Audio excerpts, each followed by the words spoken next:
lembram de 68? O ano de 1968 foi o ano da utopia, o ano do sonho, o ano do movimento estudantil, na França, no mundo inteiro, aqui no Brasil. E desde 1968 que não aparecia aqui na Barbearia Brasil o José Dirceu. Desde a época que ele era estudante, líder estudantil ali na Maria Antônia, na Faculdade de Filosofia, o que você fez nesses últimos 20 anos? 88, 20 anos, né? Faz 20 anos de tudo isso, toda essa loucura que aconteceu. E principalmente você deixou de aparecer aqui na Barbearia Brasil. Onde é que você andou? Então, Otelo, andei cortando o cabelo em outros lugares. Não, nem me fala isso que eu fico super enciumado. Você sabe que só eu gosto de fazer esse corte aqui no seu cabelo. Aliás, naquela época você não tinha barba ainda não, né? Não, a última vez que você teve aqui, você estava com bigode, estava meio saída, né? Meio apressado, né? Correndo, uma coisa meio esquisita, né? Correndo.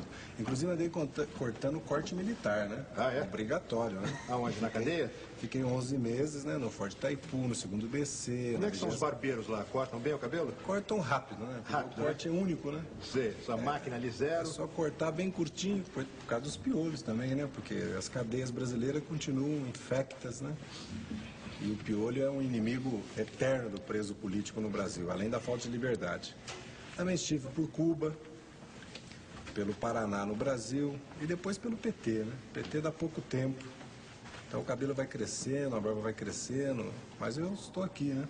Você acabou de lançar um livro sobre 68. Aliás, esse ano vários livros saíram, né? O do Zuenir Ventura, outros livros que estão para sair também. Qual é a sua análise de 68? Como é que você vê essa reflexão, essa retomada 20 anos depois desse ano? Esse ano que não acabou, como diz o Zuenir Ventura, né? O título do livro dele. Você, o seu livro, Maria Antônia, Uma Rua na Contramão, né? Isso. Eu acho que esses livros, A Paixão de uma Utopia, do Daniel Arion Reis, o livro do Zuenir, Maria Antônia Contramão, estão resgatando toda uma memória e uma importante parte da história do Brasil. Porque o movimento estudantil de 68, ele foi, antes de mais nada, um protesto contra a política educacional da ditadura, que o resultado está aí hoje, com essas universidades. Agora dizem que a Faculdade Medianeira, que aliás hoje vai ser ocupada, foi vendida por um grupo de bicheiros. Para a gente ter uma ideia como é que está a educação.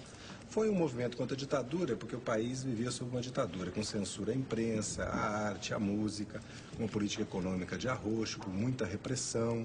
E também foi um movimento cultural. 68 é uma explosão cultural no Brasil. Teatro de arena, teatro de oficina do Zé Celso, a música popular brasileira, o cinema novo.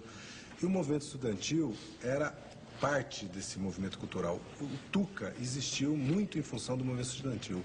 A própria música popular brasileira, os festivais.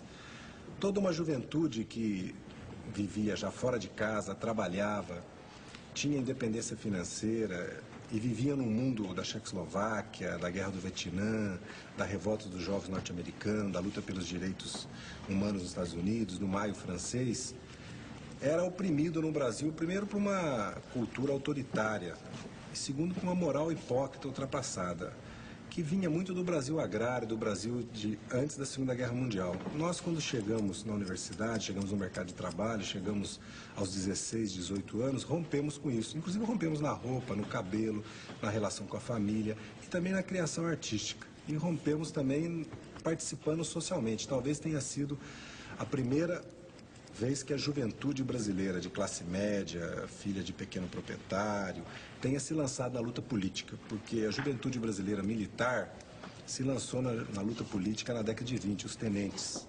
E depois disso a juventude operária brasileira teve um início de participação política, mas veio o Estado Novo e aplastou isso. Eu acho que em 68 acabou acontecendo essa explosão de uma juventude que não se enquadrava mais nem naquela universidade autoritária e que a ditadura queria transformar numa universidade privada, numa universidade vinculada aos esquemas da sua política econômica, um estudante que defendia a universidade pública. E a liberdade, porque a Uni foi proibida. A Uni existe desde 37. A Uni surgiu na luta contra o nazifascismo.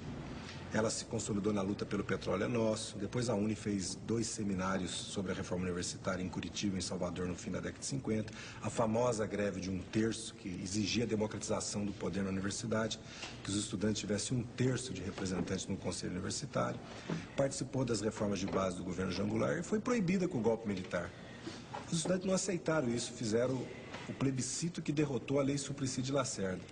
que era o reitor da Universidade Federal do Paraná, que impôs, quando o ministro da Educação, um decreto proibindo a Uni. Então, 68 é um pouco essa paixão, essa utopia. Você está falando em paixão.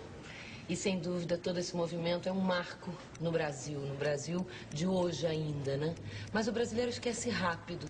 E como é que era a ingenuidade desses apaixonados revolucionários que deixaram tanta coisa pra gente e que o povo esquece rápido? E eu acho que fazia um pouco parte da própria força nossa interior, porque eu acredito que sem paixão, sem um pouco de ingenuidade, não se constrói nada. É evidente que é preciso conhecer a realidade. Por exemplo, o Brasil de hoje é uma situação muito difícil. Nós queremos mudar, queremos melhorar a situação, mas é preciso que cada brasileiro tenha consciência das dificuldades que nós enfrentamos. É verdade que o governo atrapalha, que a corrupção atrapalha, que a concentração da renda na mão de alguns poderosos atrapalha, que a dívida externa atrapalha, mas não é fácil a situação do país. Nós vamos ter que lutar e trabalhar duro para tirar o Brasil. Isso aqui tá uma loucura. Nossa senhora. Tá fácil. O salário está muito baixo. Está aqui baixo, que não está baixo. Agora eu queria saber qual é a diferença entre o Zé Dirceu de 1968, líder estudantil, ativista político, que viveu na clandestinidade, e hoje o deputado do PT, José Dirceu, sobretudo agora com essa vitória que o PT teve em várias capitais. Quer dizer, o PT emergiu como um grande partido, disputando a presidência. Qual é a diferença entre o Zé Dirceu de 68 e o Zé Dirceu de 88? Eu acho que a diferença é grande, porque pode-se dizer, não, mas as ideias são as mesmas, lutamos pela democracia, pelo socialismo. Mas é que em 68 você não podia participar de um partido político, eles estavam proibidos pela ditadura. Você não podia participar de um sindicato, eles tinham sofrido intervenção, havia censura total. Um programa como esse era impensável. No mínimo dava cadeia para o barbeiro. Oh, pelo amor de Deus, pelo amor de Deus. E eu acho que hoje nós temos, depois da luta das diretas, depois das greves do ABC em 78, 79, depois que o povo votou várias vezes em 74, 78 contra a ditadura, depois da campanha da anistia, nós temos no país partidos políticos, sindicatos, temos a CUT, a CGT, temos liberdade sindical, temos o direito de greve agora assegurado pela Constituição, apesar das recaídas da repressão à Volta Redonda, temos direitos sociais que os trabalhadores conquistaram na Constituinte, apesar também que muito empresário não quer cumprir. Em 68 não, era a luta contra a ditadura.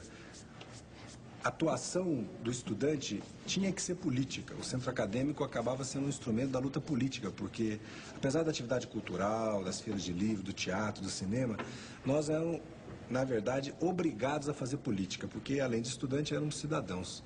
Hoje nós temos, evidentemente, depois de 20 anos, outro tipo de responsabilidade. Eu sou secretário-geral nacional do PT, sou deputado estadual, tenho um mandato aqui em São Paulo, nós vamos ter uma constituinte. E o PT agora está disputando a presidência da República, apresentou um plano de emergência para o país, está começando a governar só no estado de São Paulo 15 milhões de paulistas, nas 17 prefeituras que nós vamos governar. Então, eu acho que essa é uma realidade de outro tipo. Mas o Brasil não mudou muito, viu? Não.